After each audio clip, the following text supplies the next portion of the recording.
All right, well, good afternoon, everybody. I am Jennifer Friend. I'm the Agriculture Extension Agent in Harrison County.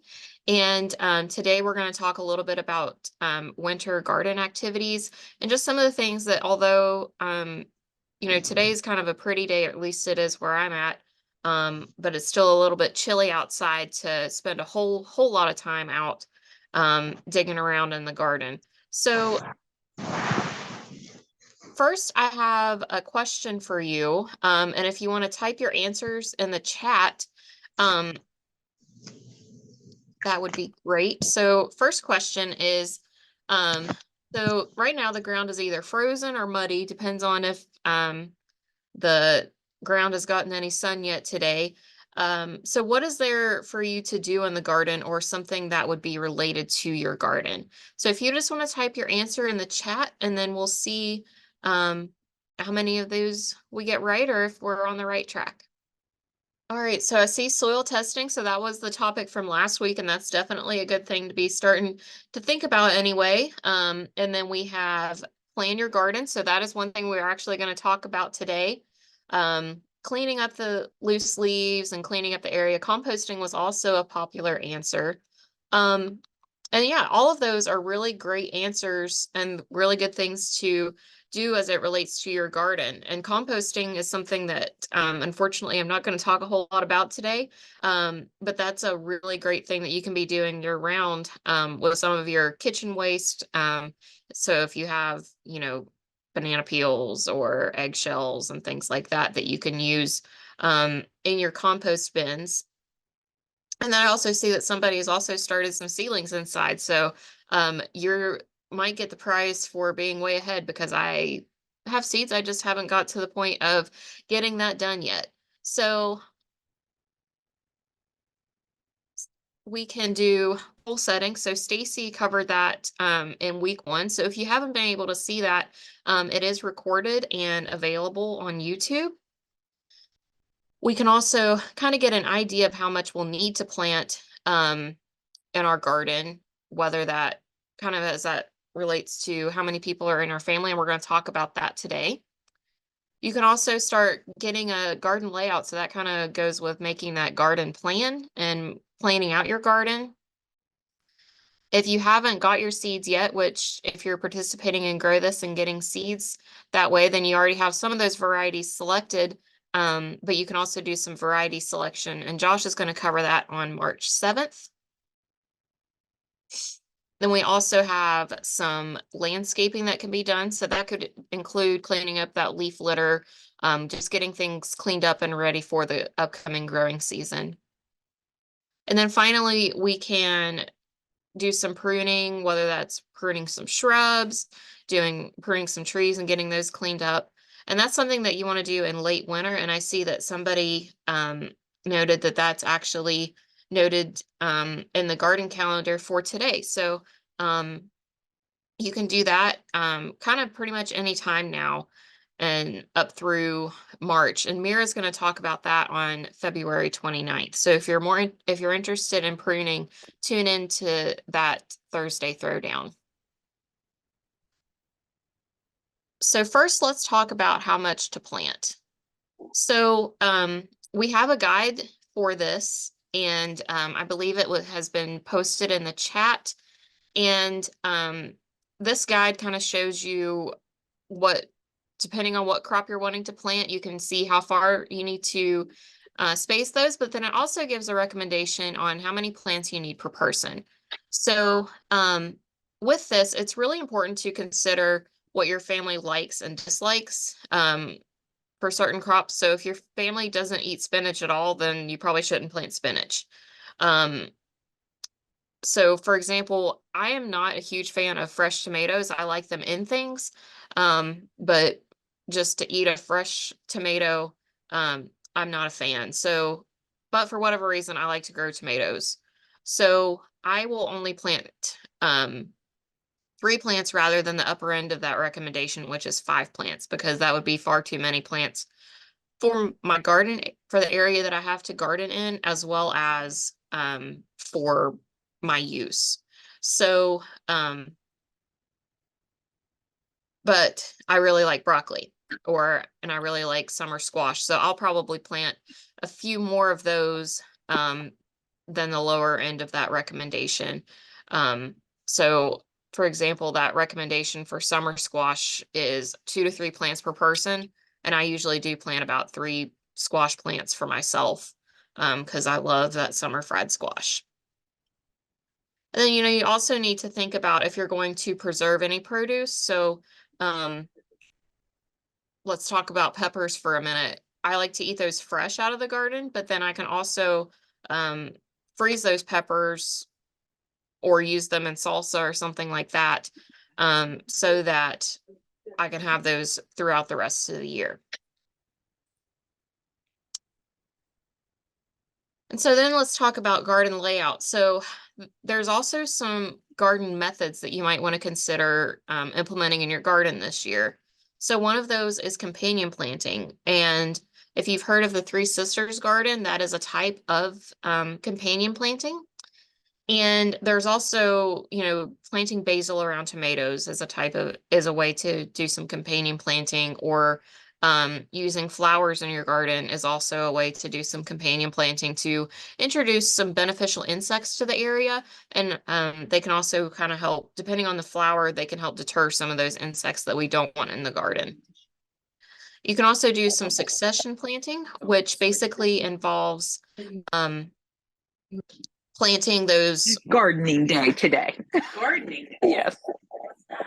So Do you need a succession plate? planting pretty much involves planting crops that either have a short turnover window or utilizing the seasons. So getting an early crop of peas and then planting something like squash, which has a shorter growing period in the summer, and then planting something like kale or cabbage or broccoli in the fall to get a fall crop of that. Is just a type of succession planting that you do, but it does take some prior planning to utilize all of that in your gardening area. And then finally, we have container plant gardening, which is what I do because I have no desire to till up my yard. I have a small yard. And so if you have something like that, or if you have just a small area that you can't really till up a garden, or even if you live in an apartment, container gardening might be a good option for you. No matter what type of garden method that you use, it's important that you draw it out. And that can be by utilizing graph paper, just a rough sketch. There are some online tools available. However, with my little bit of research into those, some of them are free, some are paid, and it kind of takes some playing around to figure out what works best for you. But it is really important, especially if you're going to be planting in the ground or using raised beds, that you get measurements of the area that you have available so that you can accurately lay out that garden. So these are just a few examples of some garden layout tools that you can use. So in the top right, we have that Excel spreadsheet, and that, I will tell you, took me a very long time to do. I did that for a community garden that was wanting to do some square foot gardening, which is something I failed to mention, but that is also another type of planting method that can be used to utilize the whole area of your garden. And so if you have time and you like doing something like this, I would say go ahead, more power to you, but it took me a long time to do anyways. And then in the bottom right, I have kind of if I had a lot of garden area to plant in, that's what I would do. I really like to grow flowers. So I would have some zinnias, some sunflowers, marigolds in there, as well as, like I said, I like fried squash. So I'd have a larger area to plant that squash. And I would just plant more things like cucumbers or beans or broccoli in that area. So that's kind of an example of a garden layout. It's probably, if I was actually going to plant it, it probably wouldn't look that pretty. And then I have my realistic garden, which is over on the top left. And so that is what I actually intend on doing this year. So I have a couple containers, and you can see my garden from a couple years ago in that picture. And I just use mineral tubs. And those mineral tubs are things that are available to farmers that they use to provide minerals to their livestock, whether that be cattle, sheep, goats. Um, and so if you have access to those, or if you have access to containers similar to that, they're a really good tool. So I just drilled holes in the bottom, and then I put an old tree that was mostly dead in the bottom of that, and used it to fill it up so far. And then I added soil to those. And those have done really well for my garden. I don't have a huge problem with weeds. And they're elevated, so it makes it a little bit easier to take care of in terms of picking and um, looking after the crops that way. So you can kind of see that realistic garden where I'd have cabbage, broccoli, cucumbers, plants that I like. So I have to be a little bit more selective on what crops I'm going to plant, but I'm able to produce specific crops that I like and I know that I will use. And then finally, I don't know if any of you have some landscaping going on, but I really, like I said, I really enjoy growing flowers, and I do have a couple flower beds that I plan on doing some rearranging this year. So now's kind of a good time to lay out that landscape if you have a goal of expanding a flower bed, or you want to rearrange an older one. Say there's things that need to be divided, or things that just need to be moved around. Um, Now is a really good time to start thinking about that and kind of make that landscape your dream. So there are some online design tools available for this as well, but I've played around with a few of them, and the free version, which I'm all about the free version on stuff. Um, you have a look, you don't have a huge accessibility to different types of crops or different types of plants. So think about that. If it were me, I would just sketch it out on paper. And once again, that's when it's important to get those measurements and kind of also get an idea of what plants work in your area. So now, like I said, it's really important to make a plan for your garden this year. And also, please take the survey so that we know how we're doing. And that way you can earn some points for your county as well. So at this time, I'll look in the chat and see what questions we have.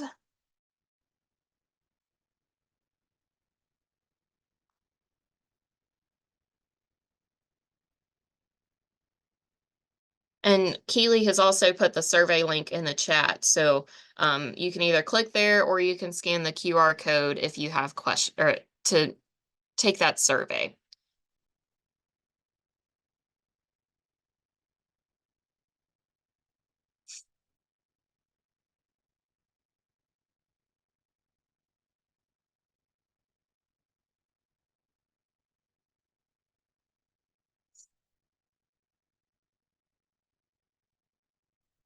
And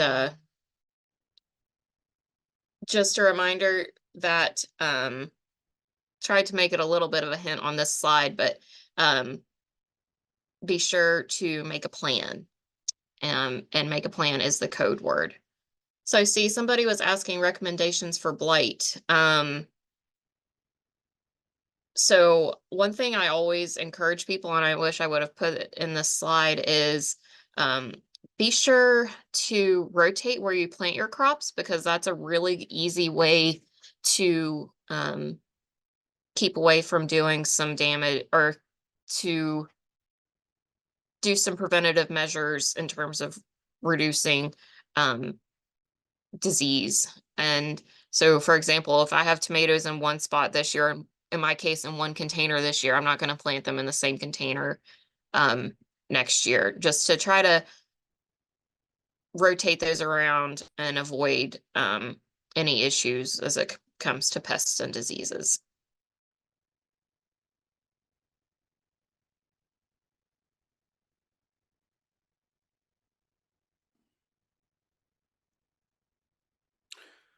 I'm going to jump in. Somebody asked if seeds for the challenge, the Grow This Throwdown challenge, are still available. Are all the seeds have been spoken for? We have a limited number we can give out, but we just completed a challenge where people could donate some, and we're still getting the numbers on those, and we'll provide updates on if any of those are available soon. And also, like, if you want to participate and grow this, you don't necessarily have to grow the same vegetables that we're doing. And we also have partnered with a company called Mary's Heirloom Seeds, where if you want to purchase your own, you can go ahead and purchase the 3 crops that we're growing and participate that way. Now, I put the link in the chat if you want to do that and purchase seeds. It takes you, and there's a code. If you type Upshur in as the code, you'll get 10% off. Yeah, Mary's, somebody said props to Mary's for that. Mary's Heirloom Seeds are awesome. If you guys haven't checked them out, definitely do. So I see another question, is solarization a good method for weed removal before starting the garden? And I'm assuming that you're talking about kind of using something like black plastic to remove the weeds. And that is a pretty good method to utilize to get rid of weeds. One other thing that I like to do is I'll use, like, if I'm putting mulch down, I'll use cardboard, because then I can, you know, it's going to end up going and incorporating into breaking down and getting incorporated to the soil as well. But that's more so with my flower garden that I use that. But that's a really good tool to kind of reduce weeds before I put my mulch down, because if I just put mulch down, I'm going to have weeds pretty soon after. And then somebody also mentioned edible landscaping, and that is something that is also a great way to incorporate food crops into your flower beds. And then, since you have flower beds, that can also increase the insect activity and pollinator activity with those food crops as well.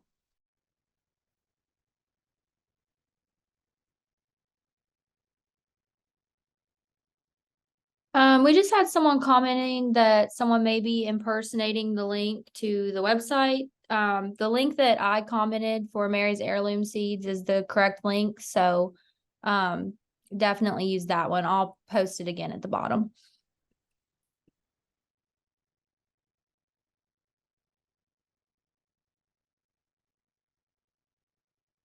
The handout on garden size. Let me find that link for that has all of the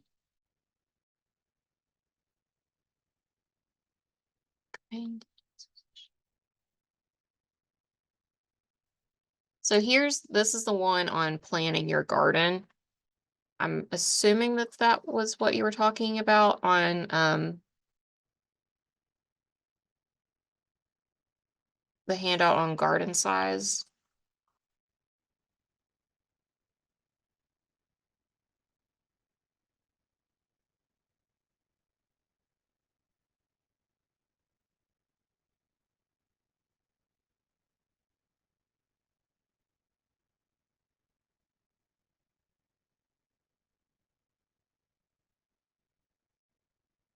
I will go back and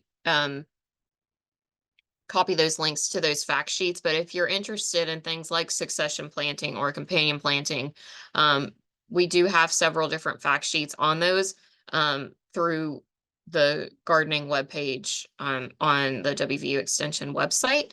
And those are really great tools to utilize to kind of, if you're interested in doing that, to help plan those different garden layouts out.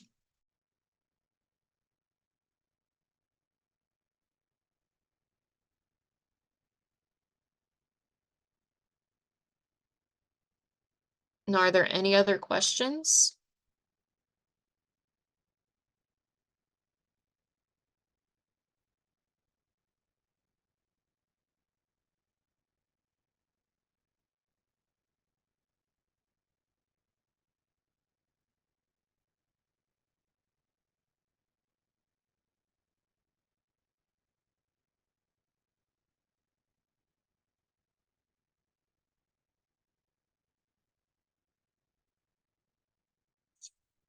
So I see somebody said that you're having trouble starting from seeds.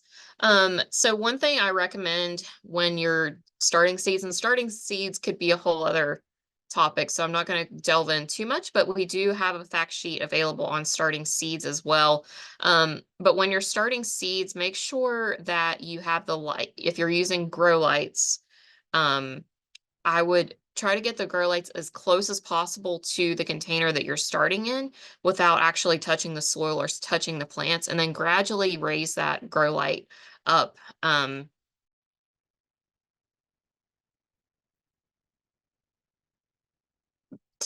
It's important to gradually raise those grow lights up as your plants grow. If you don't have access to grow lights, you can set them near a window, but it's important that you rotate those pretty regularly. And I believe it's a south-facing window that is the best option for that.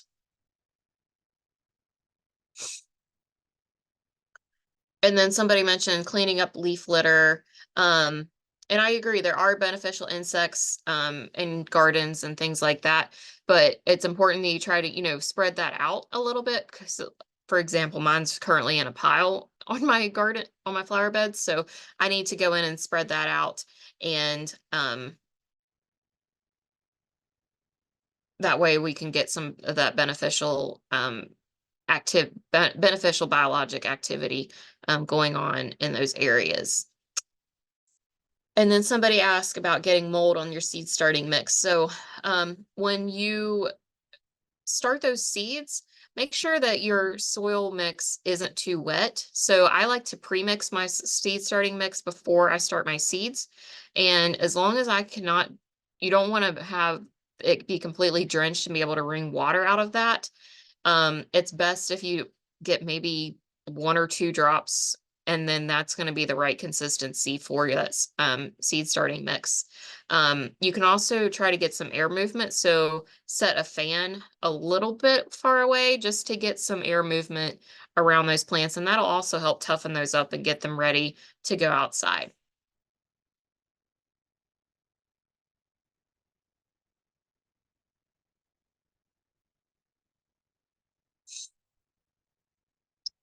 And then somebody asked about, I have a small garden, but I want to start saving seeds. I'll have multiple varieties of peppers in my garden. Will these be cross-pollinated and not true plants from the seeds? Vanessa, I don't know a whole lot about seed saving. That's something that's not in my wheelhouse. But if you want to drop me an email, I can find that information out for you. And then just another issue with leggy plants and the seeds. So like I said, try to get those grow lights as close to the plants as possible. And rotate them pretty regularly. I've also had issues with this with grow lights as well. I think a lot of it depends on the type of grow light, unfortunately. And so it's taken some experimentation for me as well. But I have figured out, especially if I'm using a humidity dome over those, as soon as I start getting plants to germinate, I will remove the humidity dome and then get those. I'll actually lower it just a smidgen, the grow light just a little bit, to try to get those off to a good start.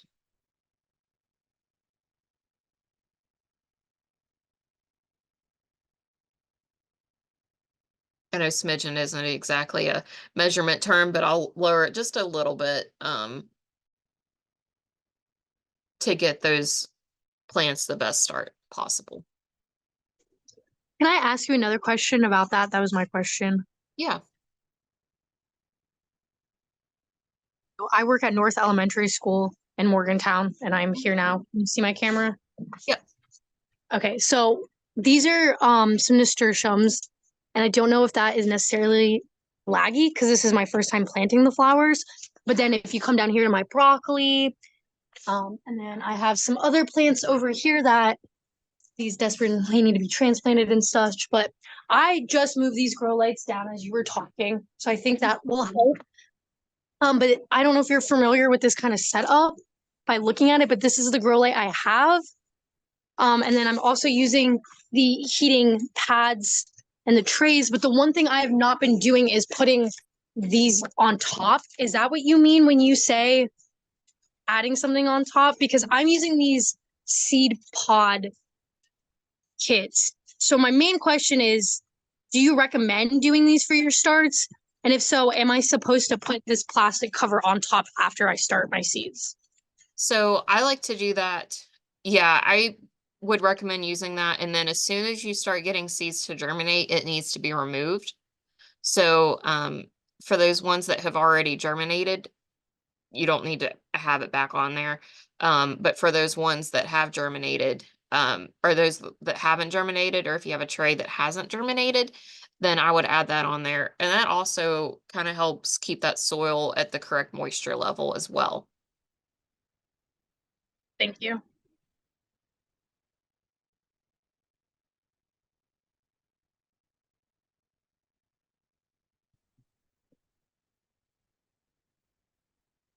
I have a question, or I want to share something. Mhm. I signed up for the Facebook for my county and Kanawha County, and I've already gotten some good information about Heart and Hands handing out free seeds and stuff like that. So I just would encourage, if when you sign up for all this, if you can join the Facebook club in your county. There's a lot of sharing going on, and it's been beneficial already. I'm heading out to Heart and Hands today. So I just wanted to share that. Thanks Thank for you. that feedback, Debbie. I'm glad that those groups are working out. Keely, would you post the link to the county groups? We've got a big list if you haven't joined yours yet. Yeah, I'll post it here. I'm looking for it. And in the meantime, if you don't see your county listed on this, feel free to make one and you can start it. And then you can invite people in your county to join and buy seeds if they didn't get the free seeds. So it's definitely something that just because you don't see it on the list, you can kind of take charge and do that yourself. So I just commented the link down in the chat if everyone wants to look through and see if they can find their team. And let us know if you create a team, because that earns your county points in the Throwdown. Yeah, I can, I'll share if you're on our Facebook, you could probably find a video on that on there. I can share a link, but if you want to go look for it later as well, there's a video kind of explaining the whole challenge process and explaining, how to get points out of your new Facebook group.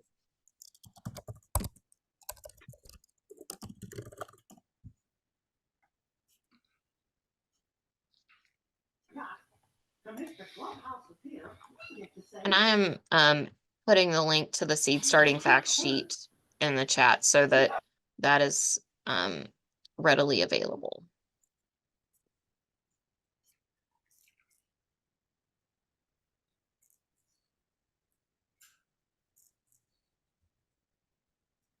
Thanks, Jennifer, for presenting today. I think there's a lot of great questions too. You're It's welcome. still a lot of interest in seed starting, so hopefully we can Yeah. talk that in the future throwdown. So everyone who's on, stay tuned for the coming weeks, because there's a lot of good topics coming up too.